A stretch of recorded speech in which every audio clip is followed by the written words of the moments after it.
Um, this is Jean Marie Ward for BuzzyMultimedia.com, reporting from the 2011 Nebula Awards weekend. With me is Miss Connie Willis, the multi-award-winning author of such books as Bellwether, To Say Nothing of the Dog, Lincoln's Dreams, and her current Nebula-nominated books, Blackout and All Clear. Welcome to Washington, Miss Willis. Oh, thank you. I'm excited to be here. Great. The scope of your work awes me. You managed to combine both, well, you managed to write heart-wrenching tragedy and hysterical comedy. How do you manage to get that breadth?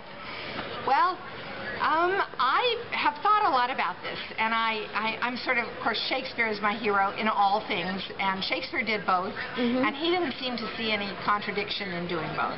And I think the reason that I've come up with that why he didn't see a contradiction is that there isn't a contradiction. That tragedy is not actually the opposite of comedy. That tragedy and comedy are like on the same side over here, and it's nihilism maybe, or meaninglessness or pointlessness that's on the other side. Tragedy says the world is a terrible place, but we can have personal victories within, even if they're little victories within meaninglessness, and comedy says we can have bigger victories. Communication is possible, love is possible, connection is possible, and which is what Forster says, only connect. So to me, and then the opposite of that is it's all meaningless and there's no point in even trying. So I sometimes go for the comic and sometimes the tragic, but I always feel I'm operating in the same area that humans can have. It's a difficult world, but I guess my favorite quote is, the world is a terrible place, but shot through with beauty and courage. And I would add to that, and laughter. And so to me, they're not contradictory. And so sometimes I'm working on one end of that little spectrum, and sometimes the other end. And sometimes, like in the new book, Blackout and All Clear, I try to do kind of both at the same time. So. Yeah. Well, you have so many characters at play in both those novels, and without giving any spoilers, the mere fact of the time travel seems to be one of the things that's doing it.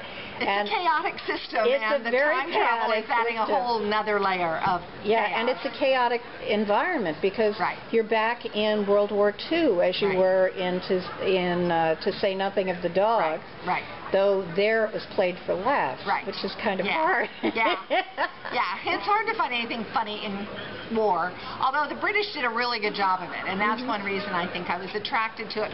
All those contradictions, that horrible things were happening, and people didn't know if they would see their friends tomorrow, but at the same time they were keeping their sense of humor and using their sense of humor to cope with this terrible situation. So I think that's why I love the Blitz so much. And if you'll notice, all of the periods of history that I'm drawn to are periods that have that sort of built-in irony. Black Death? Yes, Black Death. An incredibly ironic period. Although it was difficult to write. Someone asked me one time when I was working on Doomsday Book, they said, is this going to be a comedy or tragedy? I was like, I don't think I can think of any way to make the Black Death into a comedy. So maybe somebody can, but not me. So. Well, I have had pieces described as dark.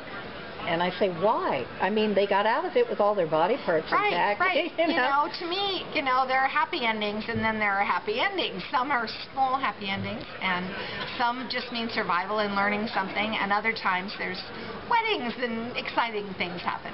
So. And even your happy endings, just in real life, again, giving away nothing in To Say Nothing of the Dog, they go back and visit people who are 100 years dead by the time they're starting their time travel. And become very, very attached to people 100 years dead. Or people who, by the time the book has opened, have lost loved ones who feature in other stories. Right. And I think, that is the sorrow of our lives is that we're all mortal and nothing lasts. And it's sometimes very hard to think of triumphs. But I guess what I learned mostly from Shakespeare is that he started with the comedies and then he moved into the tragedies. But then he moved back to the comedies.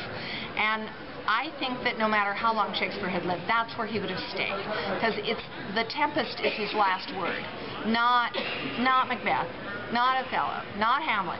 The Tempest. And that, to me, tells me a lot about his view of the world. In Blackout and All Clear, I have a character saying, is this a comedy or a tragedy? And they're not just asking about the war, they're asking about, is history a comedy or a tragedy? Is our life a comedy or a tragedy? And I feel very strongly that it's kind of both, but erring on the comic side. I think that, we somehow, the dark stuff, the sadness and the losses and the partings and the betrayals and all those things somehow feel more real to us, and I think it's because they activate that lizard part of the brain where the fear and the anger and stuff is located. But I don't really think they're any more real than the moments of joy and the moments of togetherness and weddings. I love to end all of my books with weddings, if possible, with characters coming together. And, it gives one hope. Yeah, and that's kind of the way I am, so that's what I want to see. Your science fiction appeals to me because in many cases it's grounded in contemporary life. Okay, time travel's a bit like future. Yeah. But things like Bellwether, which are also science fiction, right, are very much based in our contemporary world. How do you marry the concepts of science fiction and contemporary mainstream literature? Well, that I didn't learn from Shakespeare. That I learned from Robert A. Heinlein. He was the first science fiction writer I read when I was a kid. And he's the one who, better than anybody, taught us. Before Heinlein, it was all kind of like a metropolis future. It was all high-tech. It was all perfect. It was all very mechanical. He basically figured out that when the future arrived, it was going to feel just like the present. And that people, no matter whether we could go to the moon or not, kids were going to have to do their homework. They wouldn't get along with their parents. There'd be the creepy guy at school who picks on you. He figured out that's an essential truth, I think, about the world, is that whatever kind of dramatic events you're living through and whatever time you're in, the ordinariness of everyday life will persist. And so that's why, even though we're living in this astonishing high-tech future right now, it doesn't feel like the future because we're here. They couldn't find our hotel room key. We got stuck in traffic, whatever. All these normal things happen to us.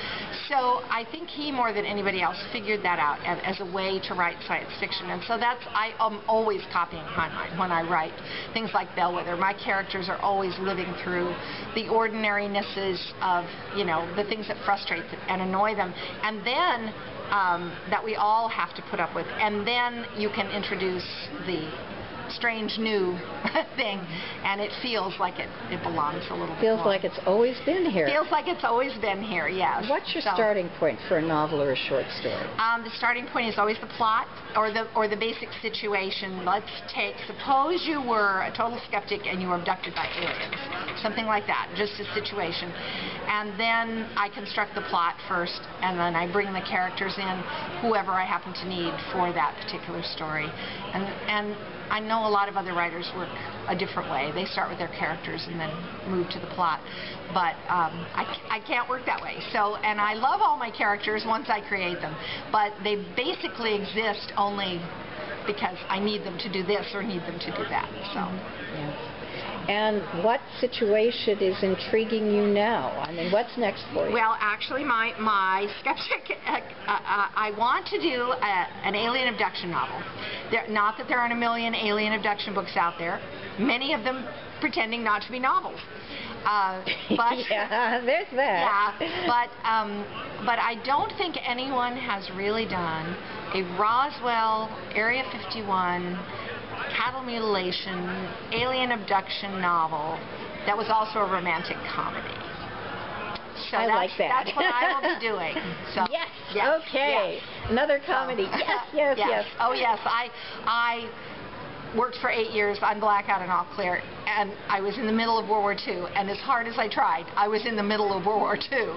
So now I want to do comedy. Great. Yeah. Okay. Anything you'd like to add to our viewers? No, just I love Washington, D.C. I love, my daughter went to graduate school here at George Washington. Oh, great. And it was great to be back. And we didn't do the mall and all the monuments. We've done those lots of times. And this time we went to the zoo because I'd never seen the pandas. Oh. And we went to Ben's Chili Bowl. Yes. Okay. Where I was horrified to see a video of President Obama eating a half-smoked chili dog in a white shirt and not getting it all over himself, which must be why he is president and I am not. Yeah, the man has skills. He has real skills. And I was like, wow, that's really impressive. So anyway, but he also has excellent taste. It was a great chili dog. So it's one of our landmark eateries. It certainly is. It was great. For many things, for tolerance as well as for food. Yes, exactly. And that's what makes it so special. Now, where can your fans find you on the web? ConnieWillis.net. Which is my website, my official website, but which I don't run because I'm a techno idiot. Lee Whiteside runs my website and does a wonderful job of it. How can you write science fiction? I am a techno idiot. I freely admit it, but I make this stuff up. Okay. So. That's a great way to end the interview. Thank you so much. Thank you. Okay, great.